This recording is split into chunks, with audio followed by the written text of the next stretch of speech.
আল্লাহ কি শুকরের সবচেয়ে বড় হকদার নন? আল্লাহর শুকর আদায় করা সবচেয়ে সহজ এবং উত্তম কাজ। এতে প্রকৃত সুখ অনুভূত হয় এবং অঙ্গ প্রত্যঙ্গ স্বস্তি লাভ করে।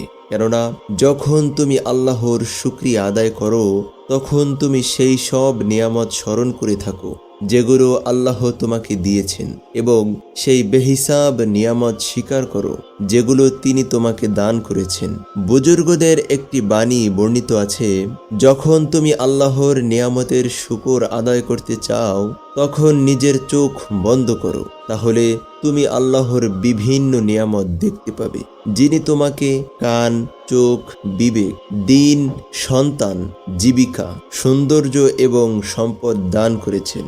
অনেক নারী পুরুষ ওই সব নিয়ামতকে তুচ্ছ মনে করে যেগুলো আল্লাহ তাদেরকে দিয়ে রেখেছেন, কিন্তু তারা যদি অন্য সব অসহায়, মিসকিন, ক্ষুধার্ত, অসুস্থ, উদ্বাস্ত নারীদের দিকে তাকায়, তাহলে অনিচ্ছাই আল্লাহর বিভিন্ন নিয়ামতের শুকরিয়া আদায় করতে থাকবে।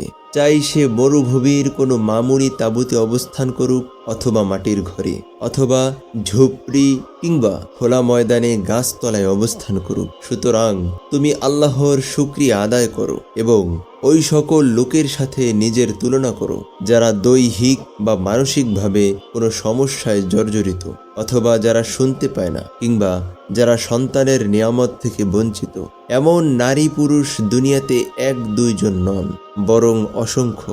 তোমাদের জন্য একটি উপদেশ রয়েছে, মুখের ভাষায় ওই সকল লোককে সান্ত্বনা দাও যারা সন্তানের নিয়ামত থেকে বঞ্চিত, আর অসহায়দের চোখের পানি সৎকার মাধ্যমে মুছে দাও।